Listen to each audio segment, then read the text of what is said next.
Hello শিক্ষার্থীরা, নিশ্চয়ই তোমরা ভালো আছো। আজকে আমি পঞ্চম শ্রেণীর বাংলাদেশ ও বিশ্ব পরিচয় বইয়ের প্রথম অধ্যায় নিয়ে আলোচনা করব।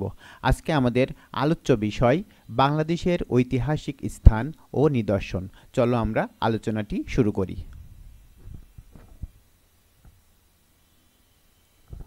মহাস্থানগড় ও ওয়ারী বটেশ্বর।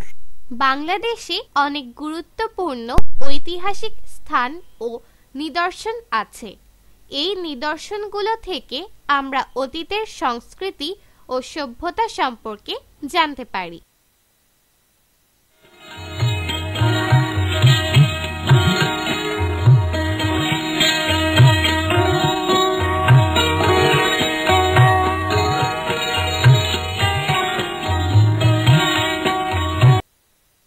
মহাস্থানগড় খ্রিস্টপূর্ব 400 অব্দ থেকে 1500 খ্রিস্টাব্দ পর্যন্ত প্রায় 1900 বছরের ইতিহাসের সাক্ষ্য বহন করে এই নিদর্শন। মৌর্য আমলে এই স্থানটি পুণ্ড্রনগর নামে পরিচিত ছিল। বগুড়া শহর থেকে প্রায় 13 কিলোমিটার উত্তরে করতোয়া নদীর তীরে মহাস্থানগড় অবস্থিত।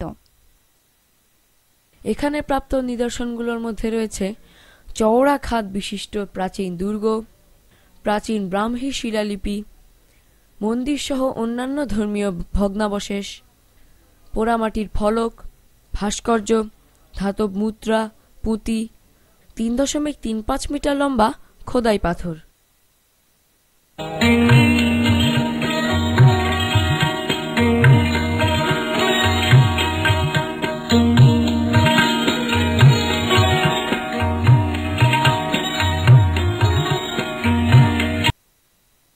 ওয়ারী বটেশ্বর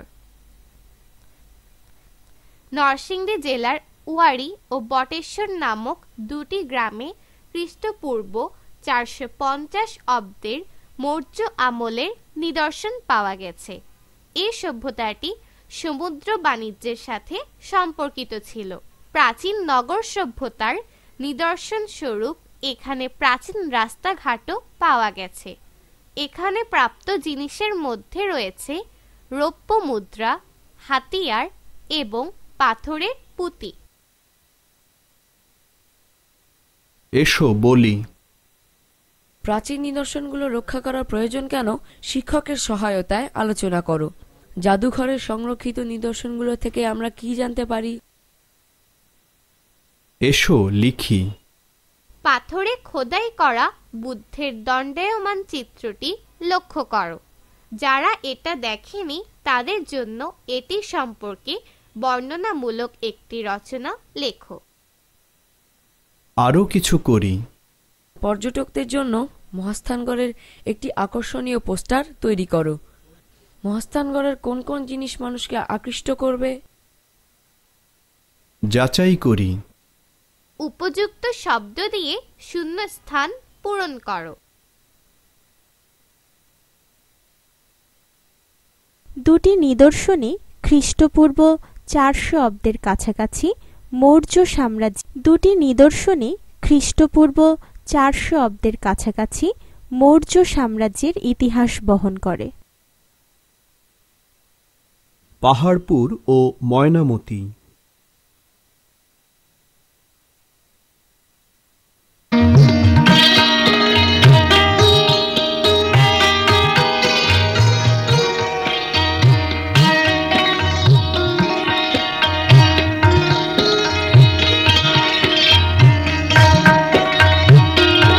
পাহাড়পুর এই ঐতিহাসিক নিদর্শনটি 781 থেকে 821 খ্রিস্টাব্দে পাল রাজা ধর্মপালের শাসনামলে নির্মিত হয়।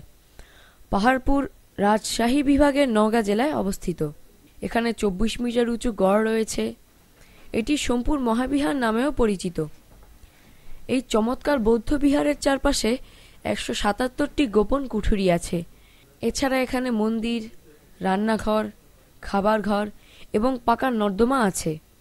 এখানে পাওয়া গেছে জীবজন্তুর মূর্তি ও টেরাকোটা। ময়নামতি অষ্টম শতকের রাজা মানিকচন্দ্রের স্ত্রী ময়নামতির কাহিনী ও জায়গার ইতিহাসের সঙ্গে জড়িত। বাংলাদেশের দক্ষিণ পূর্ব অঞ্চলের কুমিল্লা শহরের কাছে ময়নামতি অবস্থিত। এটি বৌদ্ধ সভ্যতার অন্যতম কেন্দ্র ছিল, তবে এখানে হিন্দু ও জৈন ধর্মেরও নিদর্শন পাওয়া গেছে। এখানে শিক্ষক ও শিক্ষার্থীদের আবাসন সুবিধা সহ শিক্ষা প্রতিষ্ঠানের নিদর্শন পাওয়া গেছে। এখানকার অন্যান্য নিদর্শনের মধ্যে রয়েছে জীবজন্তু অঙ্কিত পোড়ামাটির ফলক, যেমন বেজির সঙ্গে যুদ্ধরত গোখরা সাপ, আগুয়ান হাতি ইত্যাদি।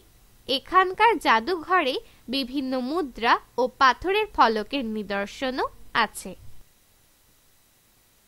এসো বলি।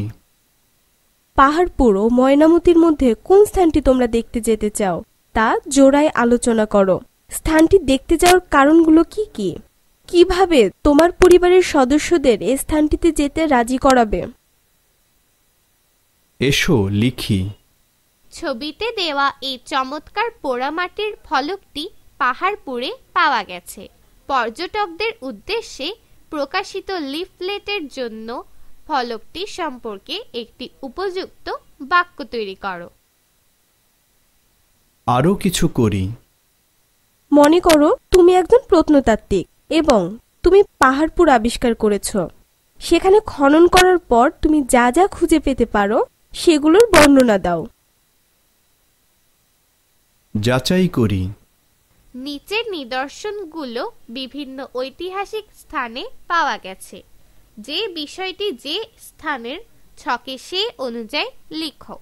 উঁচু গড়, বৌদ্ধ ধর্মীয় নিদর্শন, গোপন কুঠুরি, ৮ম শতক, বাংলাদেশের দক্ষিণ পূর্ব অঞ্চল, বাংলাদেশের উত্তরাঞ্চল।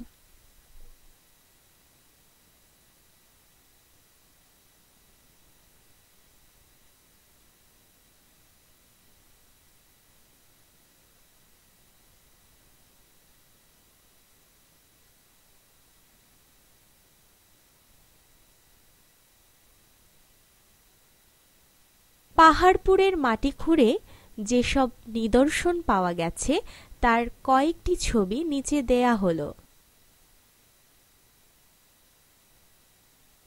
৩. সোনারগাঁও ও লালবাগ কেল্লা।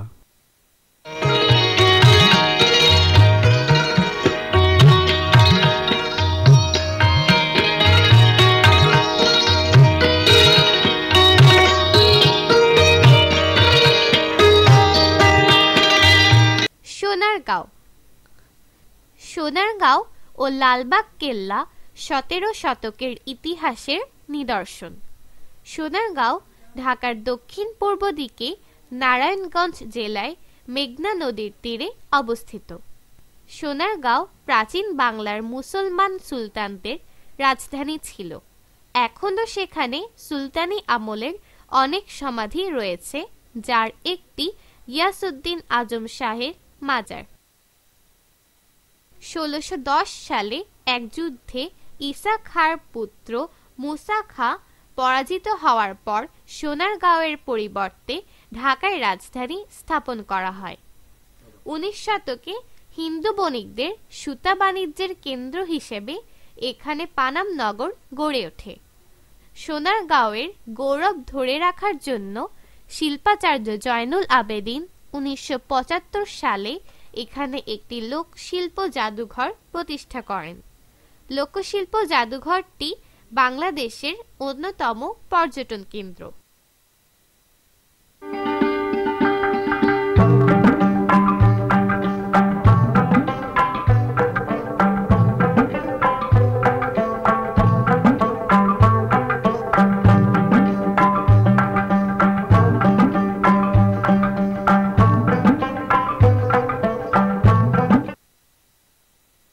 লালবাগ কেল্লা ঢাকার দক্ষিণ পশ্চিমে বুড়িগঙ্গা নদীর তীরে ১৬২৮ খ্রিস্টাব্দে লালবাগ কেল্লা নির্মাণ করা হয়।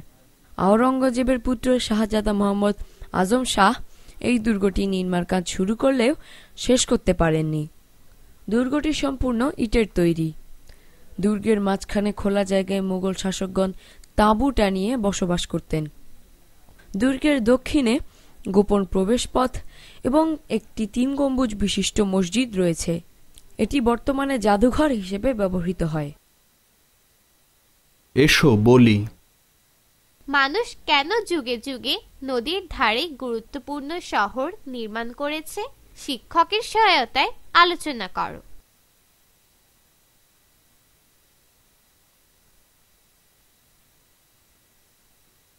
এসো লিখি। নিচের স্থানগুলোতে উল্লেখযোগ্য কি কি দেখার আছে সেগুলো লেখো। কাজটি জোড়ায় করো। সোনারগাঁ, গিয়াসউদ্দিন আজম শাহের মাজার। পানাম নগর, লোকশিল্প জাদুঘর। লালবাগ কেল্লা, 3 গম্বুজ বিশিষ্ট মসজিদ। আরও কিছু করি। বিদ্যালয় থেকে সোনারগাঁও শিক্ষা সফরে যাওয়ার প্রয়োজনীয়তা উল্লেখ করে প্রধান শিক্ষক বরাবর একটি আবেদনপত্র লিখো। যাচাই করি। বাক্যটি সম্পূর্ণ করো।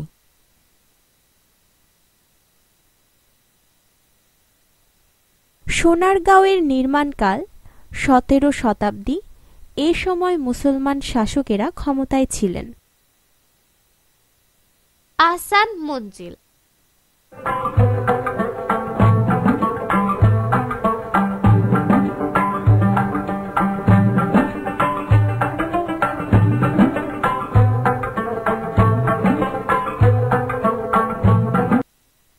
বুড়িগঙ্গা নদীর তীরে নির্মিত আহসান মঞ্জিল ছিল বাংলার নবাবদের রাজপ্রাসাদ।